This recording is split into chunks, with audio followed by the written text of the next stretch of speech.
ഒന്ന് ശമൂവേലിന്റെ പുസ്തകം അദ്ധ്യായം 11.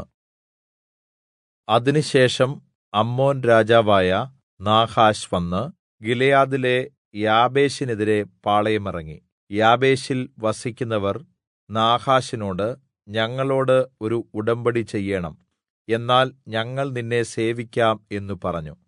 അമ്മോന്യനായ നാഹാശ് അവരോട്, നിങ്ങളുടെ വലത്തെ കണ്ണുകൾ തുരന്നെടുക്കുകയും എല്ലാ യിസ്രായേൽ ജനങ്ങളെയും നിന്ദിക്കുകയും ചെയ്യും എന്നുള്ള സമ്മതത്തിന്മേൽ ഞാൻ നിങ്ങളോട് ഉടമ്പടി ചെയ്യാം എന്നു പറഞ്ഞു.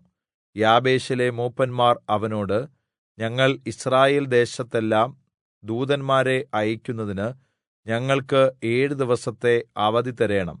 ഞങ്ങളെ രക്ഷിപ്പാൻ ആരുമില്ലെങ്കിൽ ഞങ്ങൾ നിന്റെ അടുക്കൽ ഇറങ്ങിവരാം എന്നു പറഞ്ഞു. ദൂതന്മാർ ശൌലിന്റെ ഗിബെയയിൽ ചെന്ന് ആ വാർത്ത ജനത്തെ പറഞ്ഞു കേൾപ്പിച്ചു. ജനമെല്ലാം ഉറക്കെ കരഞ്ഞു. അപ്പോൾ ശൌൽ കന്നുകാലികളെയും കൊണ്ട് വയലിൽ നിന്ന് വരികയായിരുന്നു.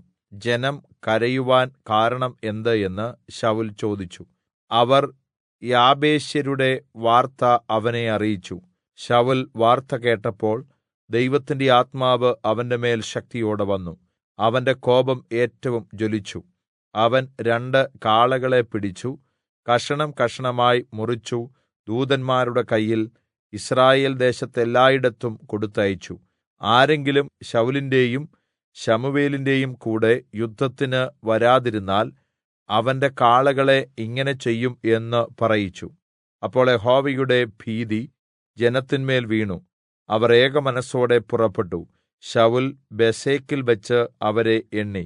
യിസ്രായേല്യർ 3,00,000 യെഹൂദ്യർ 30,000 ഉണ്ടായിരുന്നു.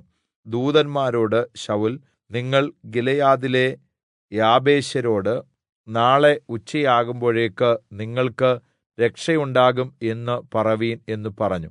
ദൂതന്മാർ ചെന്ന് യാബേശ്യരോട് അറിയിച്ചപ്പോൾ അവർ സന്തോഷിച്ചു. പിന്നെ യാബേശ്യർ നാഹാശിനോട്, നാളെ ഞങ്ങൾ നിങ്ങളുടെ അടുക്കൽ ഇറങ്ങിവരും, നിങ്ങളുടെ ഇഷ്ടംപോലെ ഞങ്ങളോട് ചെയ്തുകൊൾവീൻ എന്ന് പറഞ്ഞയച്ചു.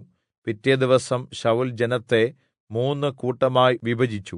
അവർ പ്രഭാതയാമത്തിൽ പാളയത്തിന്റെ നടുവിലേക്ക് ചെന്ന് ഉച്ചവരെ അമ്മോന്യരെ സംഹരിച്ചു. ശേഷിച്ചവർ ഒന്നിക്കാതവണ്ണം ചിതറിപ്പോയി. അപ്പോൾ ജനം ശമൂവേലിനോട്, ശൌൽ ഞങ്ങൾക്ക് രാജാവായിരിക്കുമോ എന്ന് ചോദിച്ചത് ആർ? അവരെ ഏൽപ്പിച്ചു തരണം, ഞങ്ങൾ അവരെ കൊന്നുകളയും എന്ന് പറഞ്ഞു. അതിന് ശൌൽ, ഇന്ന് ഒരു മനുഷ്യനെയും കൊല്ലരുത്, ഇന്ന് യഹോവ യിസ്രായേലിന് രക്ഷ വരുത്തിയിരിക്കുന്നുവല്ലോ എന്ന് പറഞ്ഞു. പിന്നെ ശമൂവേൽ ജനത്തോട്, വരുവീൻ, നാം ഗിൽഗാലിൽ ചെന്ന് അവിടെവെച്ച് രാജത്വം പുതുക്കുക എന്ന് പറഞ്ഞു. അങ്ങനെ ജനമെല്ലാം ഗിൽഗാലിൽ ചെന്നു. അവർ ശൌലിനെ ഗിൽഗാലിൽ യഹോവയുടെ സന്നിധിയിൽ വെച്ച് രാജാവാക്കി. അവർ അവിടെ യഹോവയുടെ സന്നിധിയിൽ സമാധാനയാഗങ്ങൾ കഴിച്ചു. ശൌലും യിസ്രായേല്യരൊക്കെയും ഏറ്റവും സന്തോഷിച്ചു.